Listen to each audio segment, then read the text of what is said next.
Shalom saudara-saudara, hari ini kita berselancar dalam kebenaran. Sekarang kita akan belajar tentang nubuatan-nubuatan dalam Alkitab dalam seri yang pertama ini. Yang harus kita mengerti saudara-saudara, di dalam Alkitab dituliskan hampir saudara 47% dari Alkitab itu berisi nubuatan-nubuatan. Ada nubuatan-nubuatan yang ada tanda-tanda dan ciri-cirinya, tapi juga ada yang bersifat nubuatan, saudara. Nah, saudara, fakta-fakta ini membuat pengetahuan akan nubuatan dalam Alkitab itu sangat penting dan tidak boleh diabaikan oleh kita orang-orang yang percaya. Karena di dalam kitab Perjanjian Lama dan kitab Perjanjian Baru itu banyak sekali berisi tentang nubuatan-nubuatan Allah, dan ini penting untuk kita mempelajarinya dan mengetahuinya. Dan itu tidak boleh diabaikannya oleh siapapun yang ingin memahami apa sebenarnya yang dibicarakan di dalam Alkitab. Bagaimanapun juga saudara, informasi ini merupakan sesuatu hal yang menjadi impian atau saudara sesuatu yang informasi yang sangat penting sekali dan merupakan tantangan bagi kita yang ingin mempelajari Alkitab dengan berusaha memahami dan mencerna isi dari ayat-ayat yang berisi nubuatan ini, saudara, yang padat sekali. Ini adalah seperti berjalan menelusuri kesimpang siuran. Jadi mempelajari nubuatan-nubuatan dalam Alkitab ini memang harus dengan hati-hati. Dari mana kita mulai? Apakah nubuatan Alkitab itu? Jadi kita juga harus membuat sesuatu rencana dalam kita memahami ayat-ayat nubuatan dalam Alkitab ini. Juga kita akan mempelajari siapa itu nabi dan apakah nabi itu, saudara. Bagi kebanyakan orang, saudara, nubuat Alkitab adalah semua peringatan negatif, malapetaka, musibah, di mana Tuhan hendak memusnahkan segala sesuatu di suatu hari nanti atau di masa-masa akhir kalau kita orang-orang percaya. Dan saudara, nabi-nabi yang dipercayakan Tuhan ini, mereka adalah orang-orang yang aneh di dalam zamannya ya pada waktu itu, saudara. Mereka memakai baju-baju yang aneh, memakan makanan yang aneh, bahkan menyampaikan khotbah-khotbahnya pun terkesan aneh. Dan dikatakan juga melakukan tindakan yang aneh, yang tak mudah dimengerti oleh si pendengarnya atau si pembaca dari tulisan para nabi-nabi yang menuliskan di dalamnya ayat-ayat nubuatan. Dan umumnya ya seorang nabi itu ada kondisi-kondisi yang disebut karisma populer, yang narsis atau bukan, yang kesannya sindiran, saudara, sebagai seorang guru tua yang ketus, yang menetapkan kalimat-kalimatnya dengan keras dan tegas. Karena itu video ini, tayangan ini, saudara, saya akan awali dengan bagaimana kita mengenal laki-laki dan wanita yang oleh Alkitab disebut para nabi dan nabiah ini. Kita akan mencoba mencari tahu apa yang mereka katakan dan bagaimana kita dapat memeriksa kebenaran dari otoritas kenabian ini, saudara. Kita mulai dari gelar-gelar nabi, saudara. Saudara, gelar untuk pekerjaan apa saja biasanya mengungkapkan banyak tentang orang yang mengisi posisi tersebut. Ya, contoh kalau saudara seorang insinyur, dari perkataan insinyur saja, untuk orang-orang yang cukup mengerti tentang pendidikan akan mengerti bahwa orang ini memiliki kemampuan di dalam bidang teknik. Ya, insinyur pun macam-macam juga kan di dalam jurusannya, saudara. Tetapi orang sudah bisa mengerti kalau seorang insinyur pasti mengerti bidang teknik, ya, dalam berbagai jalur-jalur teknik yang ada, saudara. Dan bagaimana posisi-posisi itu akan diisi, ya, di dalam kekristenan juga demikian, saudara. Misalnya, orang-orang menyebut saya gembala, atau saya guru, atau saya pendeta, atau saya penatua. Dan bisa juga, saudara, nama-nama yang lain, saudara. Nah, masing-masing gelar ini memberi pengertian tentang pekerjaan apa yang saya lakukan sebagai pendeta, penatua, ya saudara, sebagai gembala, sebagai guru, ya gitu. Nah, demikian juga, saudara, Alkitab mencantumkan beberapa gelar bagi jabatan nabi, saudara. Jadi nabi-nabi itu ada gelar-gelarnya yang membantu saudara dan saya kita memahami siapakah orang-orang ini, apa yang mereka lakukan. Gelar-gelar nabi di dalam Perjanjian Lama, ya, khususnya dalam bahasa Inggris, saudara, ya, itu ada 5 gelar, saudara, utama bagi orang-orang yang berbicara atas nama Tuhan. Masing-masing gelar ini menekankan sebuah aspek yang berbeda dari penjelasan tentang pekerjaan nabi, saudara. Yang pertama, saudara, di dalam bahasa Inggris, prophet atau nabi, saudara, ya. Gelar ini yang paling umum digunakan, ya, menekankan bahwa orang yang menyandangnya adalah juru bicara Tuhan yang memiliki otoritas. Ya, jadi dalam bahasa Inggris itu prophet, saudara, atau nabi yang memiliki otoritas, atau dikatakan juru bicara Allah, yang ketika dia berkata-kata itu adalah suara dari Tuhan, sehingga perkataannya penuh dengan otoritas. Yang kedua, gelar nabi adalah seer atau pelihat. Kata ini memfokus pada cara bagaimana nabi bisa menerima pesan Tuhan. Seterusnya, man of God atau manusia Tuhan. Gelar ini mengidentifikasikan nabi sebagai seseorang yang mengenal Tuhan dan seseorang yang diutus Tuhan untuk tugas yang spesifik, saudara.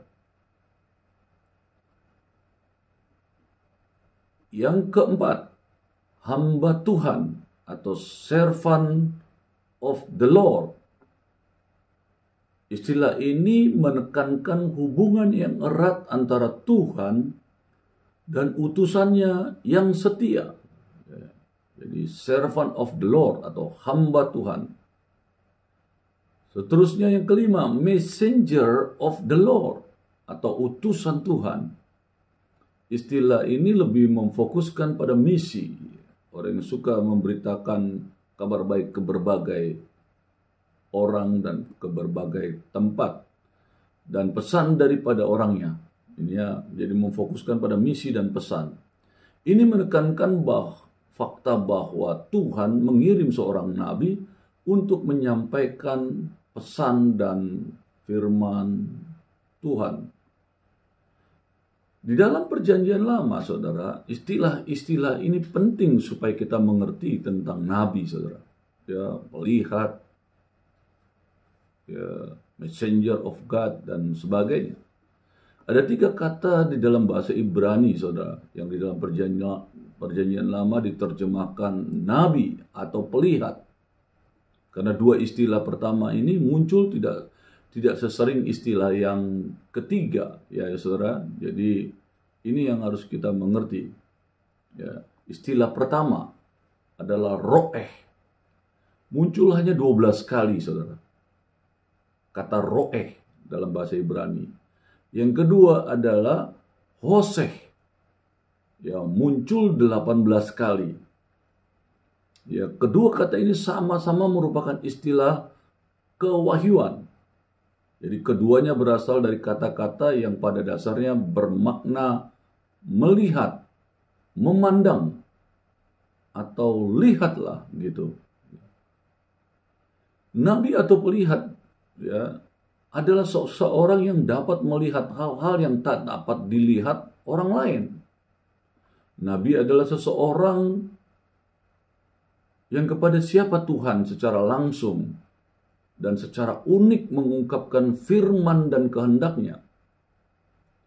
Ya, biasanya saudara melalui mimpi atau penglihatan. Istilah yang ketiga, saudara, ini yang paling rame, paling banyak di dalam Alkitab. Muncul 309 kali dalam bentuk kata benda dan hampir 600 kali dalam bentuk kata kerja. Bila kita menelusuri istilah ini di seluruh perjanjian lama, saudara, kita akan melihat jelas bahwa nabi itu mengacu terutama pada seseorang yang berbicara kepada orang lain.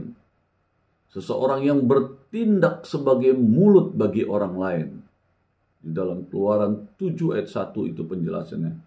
Kapan saja Tuhan menegaskan suatu tugas yang spesifik kepada seorang nabi, penugasan itu selalu terfokus pada mengucapkan pesan Tuhan. Jadi dia tidak membawa perkataan isi hatinya, pikirannya dia, tetapi perkataan Tuhan. Ya, perkataan Tuhan. Isi hati Tuhan. Dia hanya jadi perantara Allah saja. Hidupnya, sikapnya, dan khususnya adalah perkataannya. Jadi dengan demikian makna dasar dari istilah nabi adalah mengucapkan pesan Tuhan. Ya, untuk menjadi seorang pembicara bagi Tuhan. Seseorang yang adalah juru bicara bagi Tuhan. Dasar ayatnya ada di dalam Ulangan 18 ayat 18, Yeremia 1 ayat 7, Yesaya 1 ayat 20. Jadi nabi adalah pengkhotbah yang mendapat inspirasi secara ilahi yang setia menyampaikan pesan yang telah diwahyukan Tuhan. Jadi saat nabi berbicara, itu artinya Tuhan sedang berbicara. Ini supaya kita menghormati nabi-nabi yang dipercayakan Tuhan, khususnya dalam ayat-ayat firman Tuhan, baik di dalam perjanjian lama maupun perjanjian baru. Saudara, ada perbedaan antara nabi dan pelihat, walaupun dalam konteks yang hampir sama. Kalau nabi itu konsep dasarnya adalah juru bicara. Dia memproklamasikan atau memperkatakan wahyu ilahi. Ya. Dan apa yang ia akan lakukan. Kalau pelihat, itu adalah seseorang yang mendapatkan penglihatan. Fokusnya adalah penerimaan wahyu dari Allah. Dan bagaimana saudara dia juga akan mengetahuinya. Nah, sekarang kita mau mempelajari nabi ini dalam istilah-istilah di dalam perjanjian baru, saudara. Sebab istilah nabi atau nabia adalah kata benda dalam bahasa Yunani adalah propetes. Ya, dan kata kerja Yunaninya adalah propeteuo yang bermakna bernubuat. Kata-kata ini seperti perimbangan dalam perjanjian lama. Ia mengacu pada seseorang yang berbicara bagi Tuhan, seseorang yang mengucapkan firman dan kehendak Tuhan. Nabi perjanjian baru menyampaikan firman Tuhan kepada saudara-saudara seimannya. Ini yang harus saudara mengerti. Dan saudara juga harus tahu ciri-ciri dari nabi supaya saudara bisa mengerti benarkah dia, saudara harus ada mengerti tentang ciri-ciri, karena firman Allah tidak sembarang mengangkat seorang nabi, saudara. Jadi saudara, salah satu yang diajarkan oleh firman Allah adalah ciri-ciri nabi. Merupakan suatu kehormatan besar dan sangat menonjol untuk menjadi seorang nabi Tuhan, ya, yang hidup, yang berkenan kepada Tuhan. Itulah sebabnya mengapa terdapat begitu banyak nabi palsu, ya, di Israel. Di Israel, saudara, ini berbicara tentang Alkitab dulu, ya, saudara. Jadi para nabi itu mengurapi raja-raja, mengadakan mujizat-mujizat, meramalkan masa depan atau masa yang akan datang. Namun secara bersamaan, penugasan seorang nabi juga dapat menimbulkan hal yang menakutkan, bahaya besar, kesulitan, bahkan kematian bagi si nabi itu, saudara. Jadi tidak mudah, saudara, ketika menjadi nabi, saudara. Nabi dipanggil untuk menyampaikan pesan Tuhan yang tidak diencerkan. Kalau Tuhan katakan tegur tentang dosa, tidak boleh dilembut-lembutkan atau diabu-abukan, atau tidak boleh diencerkan dalam bahasa yang lebih tepat. Tidak dikompromikan. Jadi perkataan yang dari Tuhan dia tidak pernah kompromi, saudara. Dia perkatakan saja, gitu ya. Tidak dipoles kepada umat yang sering kali memberontak. Perkatakan saja apa yang ada di dalam isi hati, pikirannya, yang Tuhan taruhkan, itu yang keluar. Tidak bisa ditambah, tidak bisa dikurangi, atau kita memikirkan. Perkatakan. Sehingga akibatnya, saudara, sesuatu yang tidak kita pikirkan sering terjadi. Makanya Nabi sering dibunuh dan sebagainya. Benci orang yang mendengarkan kata-kata Nabi. Banyak raja-raja membunuh Nabi-Nabi, saudara. Karena kejengkelan ketika Nabi menegur mereka dan menegurnya tanpa diencerkan lagi. Apa yang ada dalam pikiran dan hati yang Tuhan taruh untuk Tuhan berbicara, dia perkatakan. Gitu ya, saudara. Ya, ini kerap menimbulkan celaan atau perlawanan yang hebat. Ya, ada kritik yang keras ketika dia bersuara dan bahkan hukuman mati terhadap utusan atau nabi yang berbicara itu, saudara. Jadi karena alasan ini, jadi tidak sembarangan, saudara, orang dapat menjadi nabi. Ini ciri-ciri nabi, saudara, ya, jelas ya. Jadi ada sedikitnya dua kualifikasi utama yang harus dimiliki seseorang untuk menjadi nabi yang sejati. Yang pertama, saudara, nabi harus dipanggil. Tidak seperti jabatan raja. Nabi tidak bisa diturunkan, saudara. Saya sebagai seorang pemimpin, saya turunkan segala kemampuan, kapasitas, apa saja hasil yang saya dapatkan kepada keturunan saya. Nabi tidak bisa. Nabi tidak bisa diturunkan kepada anak atau keturunannya, kepada siapapun juga. Tuhan yang tetapkan seorang nabi itu, saudara. Jadi nabi harus dipanggil. Yang pertama, ya, yang saya jelaskan, dari tidak seperti jabatan raja bisa diturunkan kepada anaknya, imam kepada anaknya yang bisa dijadikan imam. Contoh yang Tuhan perintahkan, Imam Harun menurunkan keimamannya kepada anak-anaknya dan seterusnya, turun temurun. Jabatan nabi tidak bisa diwarisi, saudara. Dengan dilahirkan dalam sebuah keluarga atau suku nabi, nggak ada, saudara. Jadi putra seorang nabi tidak secara otomatis menerima penugasan sebagai nabi. Tidak otomatis, saudara. Karena Tuhan yang memilih dan memanggil setiap nabi secara individual untuk suatu pekerjaan spesifik yang ingin Tuhan selesaikan. Jadi panggilan ilahilah yang membuat seorang manusia menjadi nabi sejati. Dan ketiadaan panggilan inilah yang membuat begitu banyak orang menjadi nabi-nabi palsu. Tidak dipanggil Tuhan, berani menyatakan diri sebagai seorang nabi. Nah, ini nabi-nabi palsu, saudara. Berikut ini hanyalah beberapa contoh yang saya ingin jelaskan bagaimana panggilan ilahi seorang nabi. Yang pertama, Musa. Musa itu menerima panggilan, saudara, melalui apa yang dia lihat, di mana dia dalam perjalanannya, dalam penggembalaan domba-domba yang di atas bukit, ternyata dia melihat ada semak duri yang terbakar. Itu di dalam Keluaran pasal 3 ayat 4. Itu panggilan awal. Bagaimana Musa dipanggil untuk menjadi seorang nabi. Atau Yesaya menanggapi panggilan ilahi melalui penglihatan Tuhan duduk di atas takhta yang tinggi dan menjulang di dalam bait suci. Yesaya 6 ayat 1 sampai 8. Ya, saudara. Seterusnya, panggilan nabi contoh yang ada di dalam Alkitab Perjanjian Lama. Yeremia dipanggil Tuhan sebagai nabi sewaktu masih di dalam rahim ibunya. Wah, luar biasa. Ya, Yeremia 1 ayat 5. Dan ini sering salah dimengerti, saudara, bahwa kita orang percaya sudah dipanggil Tuhan dari lahir. Enggak, saudara. Panggilan nabi tidak bisa seenak-enaknya aja ayat ini kita pakai untuk kekristenan menyatakan dirinya sebagai seorang suara Tuhan. Ntar dulu, saudara. Nabi itu dipanggil oleh Tuhan secara ilahi. Tidak bisa sembarang-sembarang kita mengaku-ngaku jadi seorang nabi, saudara.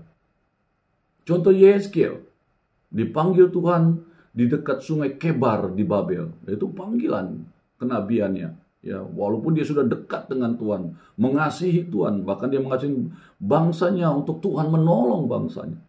Tapi sebelum itu Tuhan belum pernah menyatakan dirinya, mengangkat dia menjadi seorang nabi.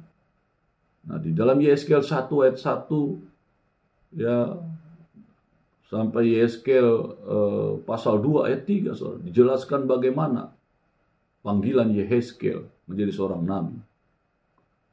Atau seterusnya Amos, saudara. Ya, mengingat panggilannya, ya saudara. Dalam Amos pasal 7 ayat 14 sampai 15. Jadi jelas nabi itu harus dipanggil. Yang kedua, nabi itu harus berani, saudara. Ya, kalau nabi menakut, jangan nabi. Nabi pengen hanya cari duit, supaya ternama, untuk jadi dihargai. Enggak, nabi enggak mencari itu. Dia berkata karena perintah Tuhan saja. Dia tidak ada mencari-cari untuk bisa berkata-kata. Tidak. Dia berkata karena Tuhan yang taruh dalam bibir mulutnya, melalui hati dan pikirannya untuk berkata. Dan hanya suara Tuhan yang dia bicarakan. Sehingga itu, saudara, tidak boleh diencerkan, atau tidak boleh diabu-abukan, atau ditambah, atau dipoles dan sebagainya. Tidak. Nabi itu menyatakan perkataan Tuhan, apa yang Tuhan katakan. Tidak kurang, tidak lebih. Dan nabi-nabi sekarang kan sering memberikan nubuatan, kamu diberkati Tuhan, kamu akan... Wah, hati-hati, saudara. Tidak bisa seperti itu. Ya. Jadi nabi harus berani. Yang kedua, karena tingginya kesukaran dan tanggung jawab dari jabatan ini. Ya, karena nabi ngomong apa adanya. Tapi kalau ngomong yang dengan poles-poles, dengan indah, untuk orang yang mendengarnya menjadi bersuka cita, wah, itu ya nggak perlu, saudara, nggak perlu keberanian, saudara. Ya, mengagung-agungkan orang dengan perkataan seperti nubuatan itu semua supaya orang itu senang, supaya orang itu bahagia. Nah, itu bukan nabi, saudara. Nabi perkataan-perkataan Tuhan. Kalau orang itu berdosa, nabi kan, Tuhan katakan, kamu salah. Kalau Daud melakukan salah, Nabi Tuhan datang, Nathan, perkatakan. Ya saudara, Nabi dikatakan harus merupakan seseorang yang istimewa. Nabi harus merupakan individu yang berani dan tidak gentar. Ya, harus sanggup mengalami penganiayaan sekaligus pujian. Bisa jadi pujian, bisa juga penganiayaan. Bisa jadi perkawanan dan bisa jadi perlawanan. Ada saudara penjelasan tentang keberanian ini ya yang dibutuhkan seorang nabi. Seseorang harus merupakan individu yang luar biasa untuk memenuhi kualifikasi sebagai nabi. Para nabi harus merupakan orang-orang yang memiliki karakter yang luar biasa, saudara. Pikiran besar dan jiwa gagah berani, saudara. Mereka harus memiliki sifat-sifat demikian. Dengan dedikasi kepada Tuhan yang tinggi, mereka terus menjadi lebih besar karena tugas-tugas dan ketetapan istimewa yang diberikan kepada mereka. Demikianlah mereka menjadi raksasa Israel, nabi-nabi yang ada itu. Yang menjulang, membentuk pendapat publik dasar perkataan Allah. Pemimpin pada masa-masa kegelapan. Jadi nabi begitu dia perkatakan semua orang takut dan gentar, dan maka mereka bisa jadi pemimpin, bisa jadi raja, bisa jadi imam. Itu saudara, di dalam perjanjian lama. Penting sekali mereka mengerti ciri-ciri nabi, sehingga mereka bisa tahu, ini nabi dari Allah. Mereka harus memiliki sifat-sifat yang demikian, saudara. Ya, itu penting, saudara. Karena mereka menjalankan tugas-tugas dan ketetapan-ketetapan istimewa. Jadi demikianlah mereka, saudara, dikatakan menjadi raksasa Israel. Itu yang dikatakan luar biasa. Mereka jadi pemimpin-pemimpin pada masa-masa kegelapan pada zaman perjanjian lama. Orang-orang yang berbeda dari mereka yang ada di Israel atau bangsa-bangsa lain pada zamannya. Itulah nabi. Berselancar dalam kebenaran. Amin.